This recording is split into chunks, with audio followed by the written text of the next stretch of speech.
Okay, so for years, the internet has been screaming for one thing: release the Epstein files. Well, recently, a massive 33,000-page document dump finally happened. The hype was huge. People were talking bombshells, major revelations. But did it actually deliver? Let's break down what was really inside and why so many people are calling it a total joke. And hey, before we dive into all the drama and controversy, if you want to stay on top of messy stories just like this one, do me a quick favor and hit that like button and subscribe. It seriously helps us keep making these explainers for you. So the big question, right? The one on everyone's mind. What jaw-dropping, world-changing secrets were hiding in those thousands of pages? Come on, where's the list? Well, almost immediately, the whole thing was met with this wave of disappointment. So much so that people online pretty much instantly nicknamed it the Great File Dud. Let's get into why. Yeah, spoiler alert, there wasn't much there.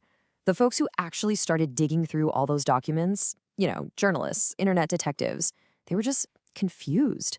The huge bombshells everyone was waiting for, mostly missing.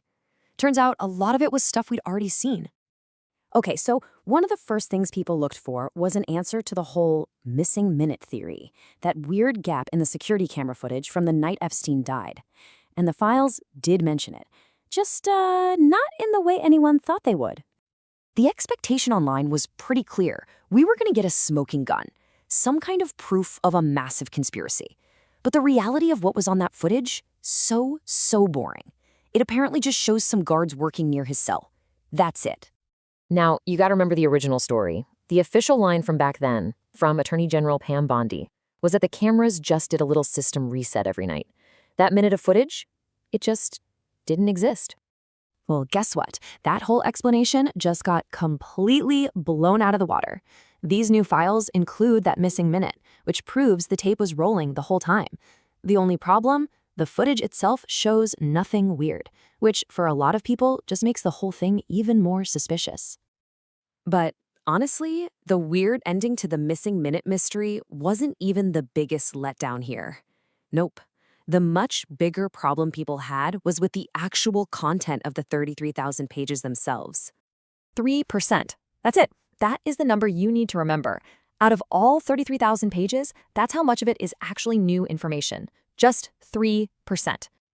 I mean, just look at that. Let it sink in. 97% of this massively hyped document release was just recycled material, stuff that was already out there.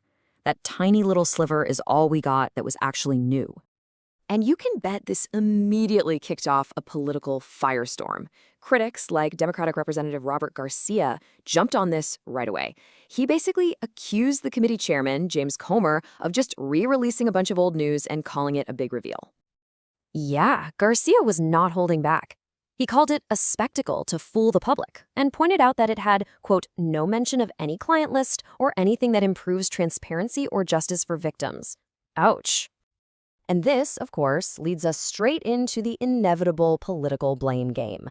With no clear answers in the files, everybody in Washington just started pointing fingers at each other. You had Congressman Jim McGovern accusing Republicans of deliberately confusing everyone. He was demanding a release of the real files, the actual client list, not this collection of old documents.